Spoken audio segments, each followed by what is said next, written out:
बघा, मुळामध्ये आपण भारतीय म्हणून स्वतःला अत्यंत नशीबवान समजलं पाहिजे, भाग्यशाली समजलं पाहिजे की आदरणीय नरेंद्र मोदी साहेबांसारखे आपल्याला पंतप्रधान लाभले. तर कारण असं आहे की आपण जगभरामध्ये अन्य देशांमध्ये जी काही नागरिकांची परिस्थिती पाहिल्यानंतर सगळीकडे युद्ध सुरू आहे, सगळीकडे जीवनमान अतिशय विस्कळीत चाललेलं आहे आणि त्याच्यामध्ये आमच्या पंतप्रधानांनी आपल्याकडे कुठल्याही अशा पद्धतीचे संकट आतापर्यंत यायला दिलं नाही. फक्त एक छोटीशी अपेक्षा, माझ्या दृष्टिकोनातून ते अत्यंत छोटीशी आणि फायदेशीर अपेक्षा आपल्याकडून व्यक्त केलेली आहे, ज्याला आपण संकटातून संधी ज्याला आपण म्हणतो. तर त्या दृष्टिकोनातून अगर आपण विचार केला तर काल पंतप्रधानांनी जे काही 7 आव्हानं केलेली आहेत त्या आव्हानाला आपण भारतीय नागरिक म्हणून आपण आपल्या पंतप्रधानांना त्याची साथ दिली पाहिजे. आता मी ज्या खात्याचा मंत्री आहे, उदाहरण माझ्याकडे मत्स्य व्यवसाय आणि बंदर खातं आहे, मी आपल्या माध्यमातून सगळे माझे मच्छीमार बांधव असेल, किनारपट्टीवर असलेले विविध नागरिक असतील, त्यांना सगळ्या जणांना मी आवाहन करणार आहे की आपण डिझेलच्या ह्या सगळ्या बोटी वापरण्यापेक्षा आपण इलेक्ट्रिकच्या दिशेने गेलो पाहिजे. त्यासाठी माझं खातं म्हणून जे मदत, मत्स्य खातं म्हणून, बंदर खातं म्हणून जी मदत आपल्याला लागेल, जे कर्ज आपल्याला कुठल्या बँकेतून लागतील, ती सगळ्याची सगळी मदत करण्यासाठी आम्ही तयार आहोत. येणाऱ्या कालावधीमध्ये किनारपट्टीवर चालणारी प्रत्येक बोट, मच्छीमारीसाठी गेलेली प्रत्येक बोट ही अगर इलेक्ट्रिक झाली तर निश्चित पद्धतीने मच्छीमारांनाही त्याचा फायदा होईल आणि देशालाही त्याचा फायदा होईल. आणि ह्यासाठी जी काही यंत्रणा लागेल, जी काही शासकीय मदत ताकद लागेल, ती पूर्ण पद्धतीने माझ्या मच्छीमार समाजाच्या मागे उभं करण्यासाठी मी तयार आहे. दुसरा मुद्दा म्हणजे पंतप्रधानांनी सांगितले आहे की 1 वर्षासाठी बाहेरगावी जाऊ नका. मी सिंधुदुर्ग जिल्ह्याचा पालकमंत्री आहे, माझा जिल्हा पर्यटन जिल्हा आहे आणि म्हणून ही माझ्यासाठी संधी आहे की आपण सिंधुदुर्ग जिल्हा म्हणून अगर विचार केला तर ही संधी, आपण संधीचं सोनं करायला हवं. आपल्या सिंधुदुर्गामध्ये येणारा जो पर्यटक आहे, जो आता कोण बाहेरगावी जाण्याचं नियोजन केलं होतं, ते सगळे प्लॅन रद्द करून आता सिंधुदुर्गाच्या दिशेने अगर येत असतील तर त्यासाठी आपण तयार राहिलो पाहिजे. हॉटेल चालक असतील, विविध पद्धतीने पर्यटन क्षेत्रातले विविध व्यावसायिक असतील, त्यांनी ह्या संधीचं सोनं करण्यासाठी जी मदत पालकमंत्री म्हणून, जिल्हा प्रशासन म्हणून आपल्याला द्यायची आहे, ही सगळी मदत देण्यासाठी आम्ही तयार आहोत.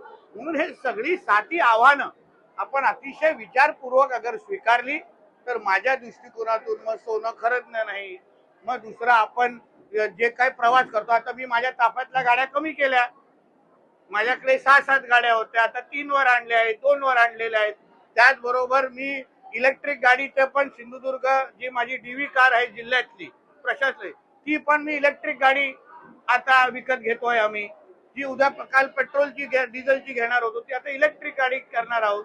तर अशा पद्धतीचे सकारात्मक बदल अगर आपण स्वीकारले तर मला विश्वास आहे आपल्या देशाला महासत्ता बनवण्याशिवाय जे काय आमचे पंतप्रधान नरेंद्र मोदी साहेबांचा हेतू आहे, उद्दिष्ट आहे, तो निश्चित पद्धतीने साध्य होईल. याच्यावरतीच जेव्हा मोदींनी आवाहन केल्यानंतर राज ठाकरे केले, ते म्हणतात की आता मन की बात खूप झाली, आता तुम्ही जरा अर्थतज्ञांचा सल्ला ऐका.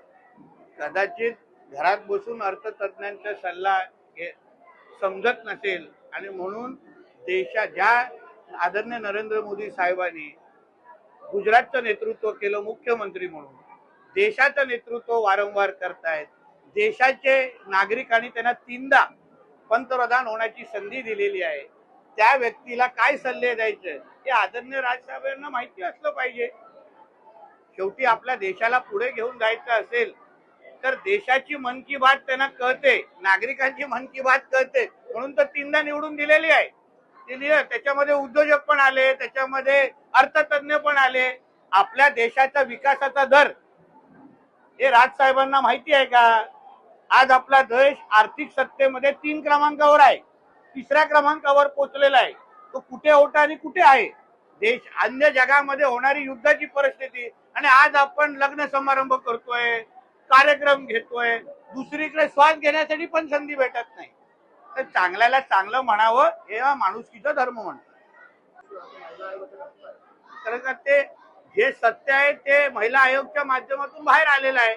आम्ही जे वारंवार बोलत होतो, अशा जिहादी मानसिकतेच्या लोकांना ज्यांना हा देश इस्लाम राष्ट्र बनवायचा आहे गजवा हिंदच्या अंतर्गत, त्याच्यावर परत शिक्कामोर्तब होत चाललेला आहे.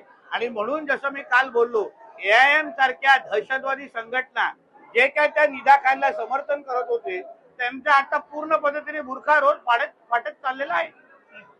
नसरुद्दीन ओवैसी म्हणतात की वंदे मातरमला जनगण मनोबरोबर तुलना करू नये, कारण ती देवीची स्तुती आहे, त्यामुळे भारत हा कुठला एक धर्म किंवा देवी देवतांना मानत नाही. आमचा देश हा हिंदू राष्ट्र आहे. आमचा देश हा देवी देवतांना मानणारा देश आहे. या देशाच्या प्रत्येक कणामध्ये महादेव बसलेले आहेत आणि हे ज्याला मान्य नसेल तर त्यांनी त्याची दाढी आणि लंगोट आणि गोल टोपी घेऊन पाकिस्तानमध्ये निघून जावं. तुम्ही आमच्या देशामध्ये एवढी हिंमत पाकिस्तानमध्ये कोण भारताबद्दल बोलण्याची ठेवली असती का? गीताबद्दल बोलण्याची ठेवली असती का? मग हे ओवैसी सारखी घाण ज्याला जो आतंकवाद्यापेक्षा कमी नाही, जसं मी काल त्याला ओसामा बिन लादेनची उपमा दिली ती योग्यच होती. तर जे ओसामा बिन लादेनचे विचार होते ज्याच्यामुळे तो मारला गेला तेच ह्या ओवैसीची उपमा आहे. कदाचित त्याचा पुनर्जन्म ह्या ओवैसी मध्ये झाला असेल. म्हणून आमच्या वंदे मातरम किंवा आमच्या हिंदू राष्ट्राकडे कोण हे वाकड्या नजरेने बघत असतील ना, ते सरळ हिरव्या सापांना त्यांच्या पाकिस्तानच्या अब्बाच्या बिळामध्ये पाठवून देण्याची वेळ आलेली आहे.